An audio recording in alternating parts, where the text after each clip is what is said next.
Hi friends, my name is Cindy and I am one of the children's librarians at Portland Public Library in Portland, Maine. And now we are going to read the 8th installment of The House with a Clock in Its Walls by John Bellairs and illustrated by Edward Gorey. And we had just left it that they were outside Jonathan's house and he had discovered there was something wrong after their crazy ride.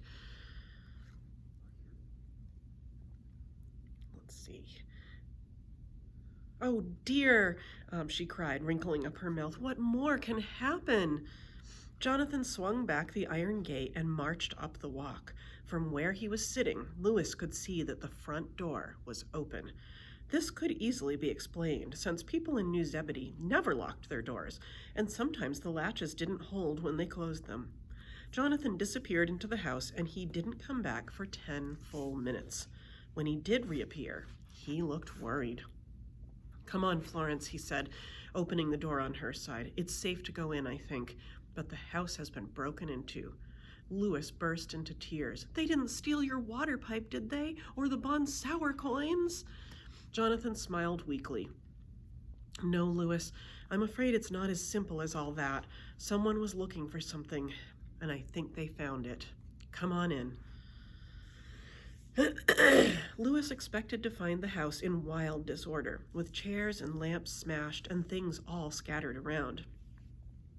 But when he got to the front hall, he found everything in order. At least that's the way it looked.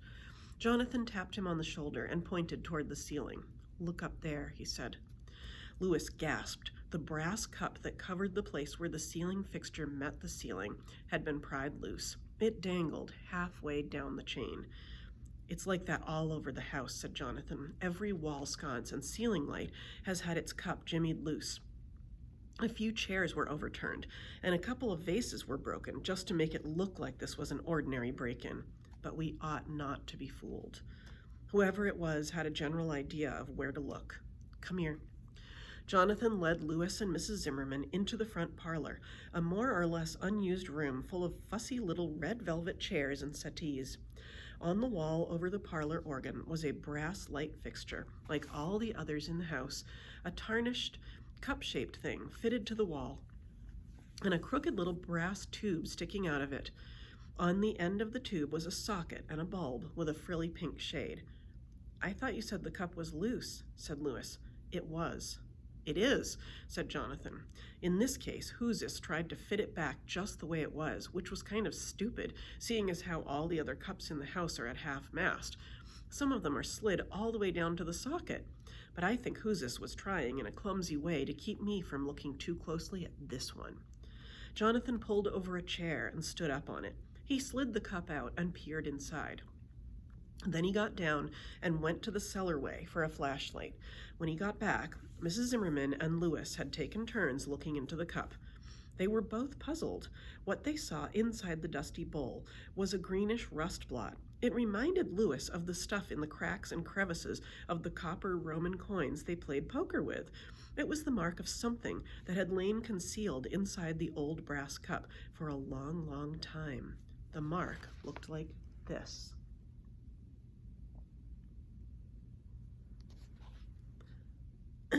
It looks like a clock key, said Louis in a weak, throaty voice. Yes, it does, said Jonathan. He played the light around inside the cup and squinted hard. Uncle Jonathan, what does all this mean?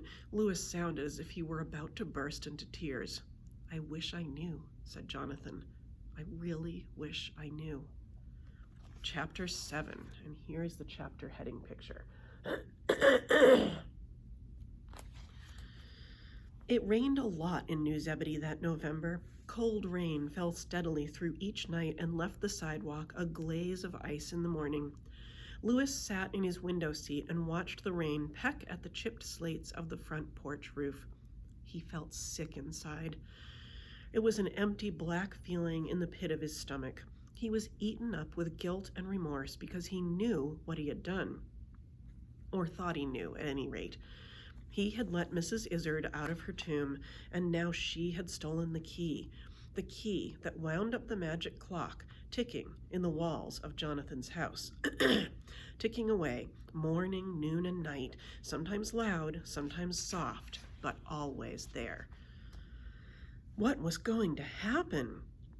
How could anyone stop her? Had she used the key? What would happen if she did? Lewis had no answers to any of these questions. It might have helped if he had been able to talk the whole matter over with Jonathan, but then he would have had to admit what he had done, and Lewis was afraid to do that. It was not that Uncle Jonathan was such a hard man to talk to. He was easier to talk to than most people Lewis knew. Easier by far than Lewis's own father had ever been. Then why was Lewis afraid? Well, he was afraid because he was afraid. Maybe it was because his mother had once threatened to send him to the detention home when he was bad. The detention home was a big white house on the outskirts of the town that Lewis and his parents had lived in. It stood on a high hill and had bars and chicken wire over the windows. Bad boys and girls were sent there. At least that's what everyone said. Lewis had never known anyone who had actually gotten sent there. Of course, Lewis's mother would never have sent him there for being bad. Not really. But Lewis didn't know that. And now when Lewis thought of telling his uncle about Halloween night, he thought of the detention home, and he was afraid. It wasn't a reasonable fear, considering the kind of man Jonathan was, but Lewis had not known him for very long, and anyway, people are not always so reasonable. And there was another thing that added to Lewis's despair. He had lost Tarby. He had lost him in spite of all his sneaking and planning. Or maybe he had lost him because of it. It was one thing to say that you could raise the dead, but when you did it, well, ordinary people have never cared much for the company of wizards. Tarby was afraid of Lewis now, or else he was enjoying himself with the other boys, the boys who could hit home runs and catch fly balls. Whichever way it was, Lewis had not seen Tarby since Halloween night. The month wore on, the rain kept falling, and nothing mysterious or evil happened, until one day, the 3rd of December it was, when the Hanchets moved out.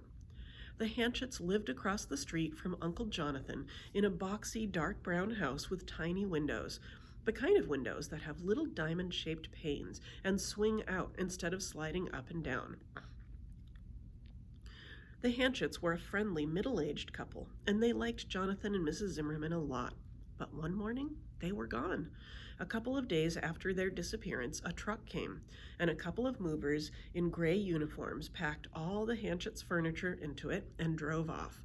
A real estate man came around and hung a big red and white sign in their front door. The sign said, "Hi there, I'm for sale. Call Bishop Barlow Realtors, phone 865. Bishop Barlow was not a real bishop. Bishop was just his first name. Lewis knew the man. He was a fat loudmouth who wore sunglasses all the time, even on rainy days. He smoked cheap, smelly cigars and wore sports coats that looked like awnings. Jonathan seemed really upset at the departure of the Hanchets.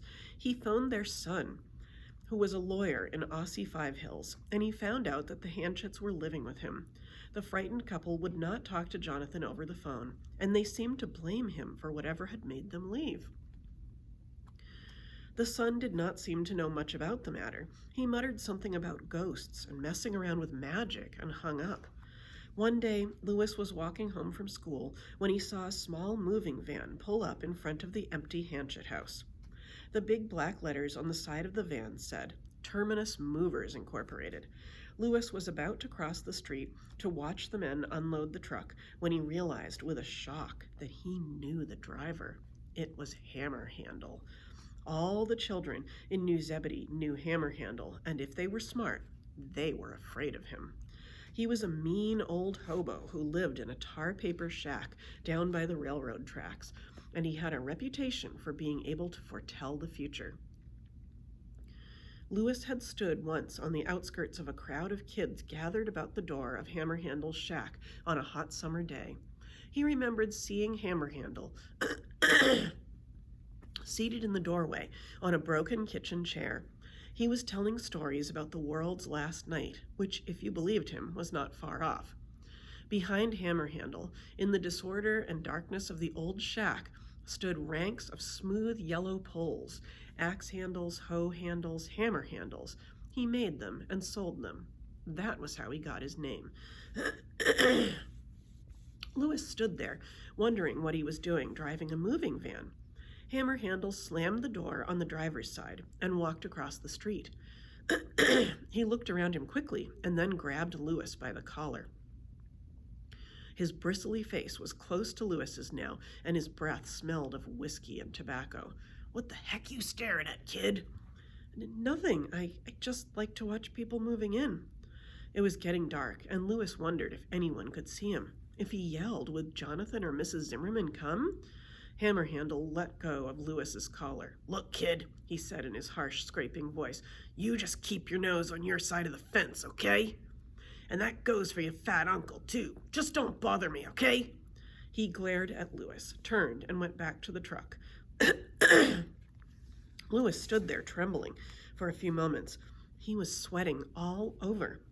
Then he turned and ran in, through the front gate, up the walk and into the house. "Uncle Jonathan! Uncle Jonathan!" he shouted. He yanked open the doors of the study and looked.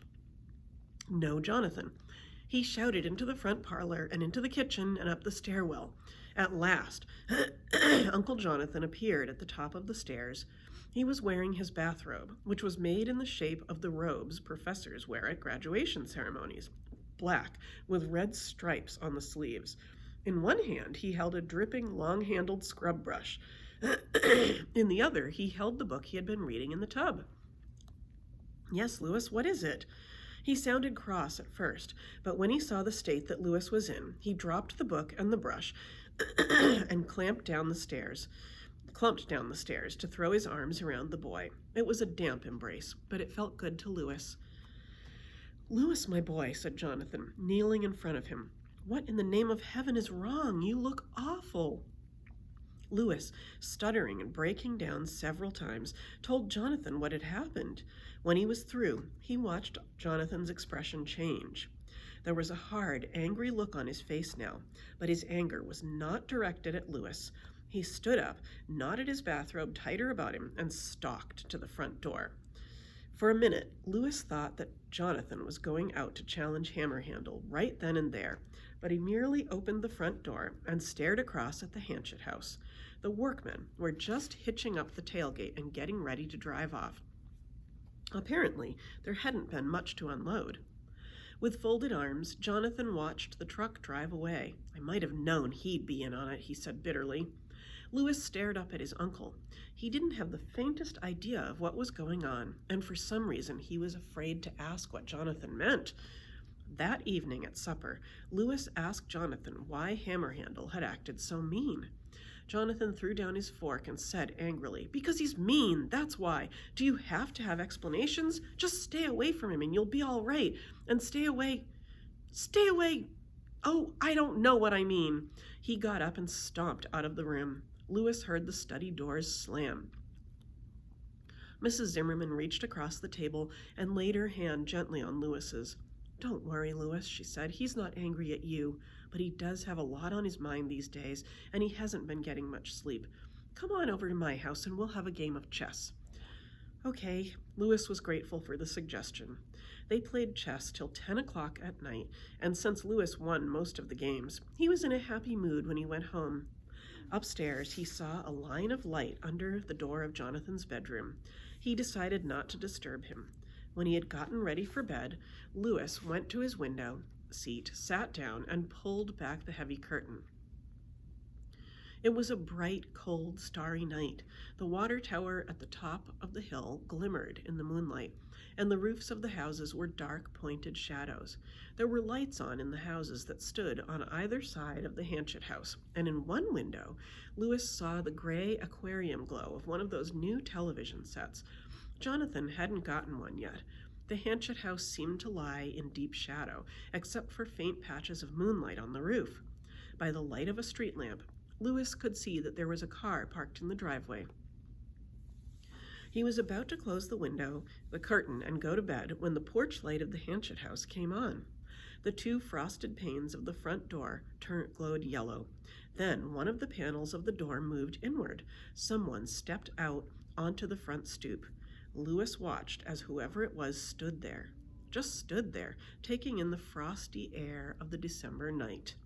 He thought he caught the faint glimmer of spectacles, but he couldn't be sure at this distance.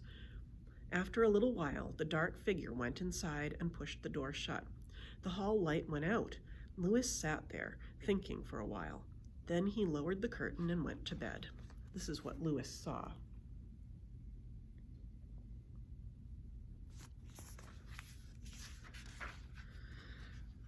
Chapter 8. Oh, and here's the chapter heading.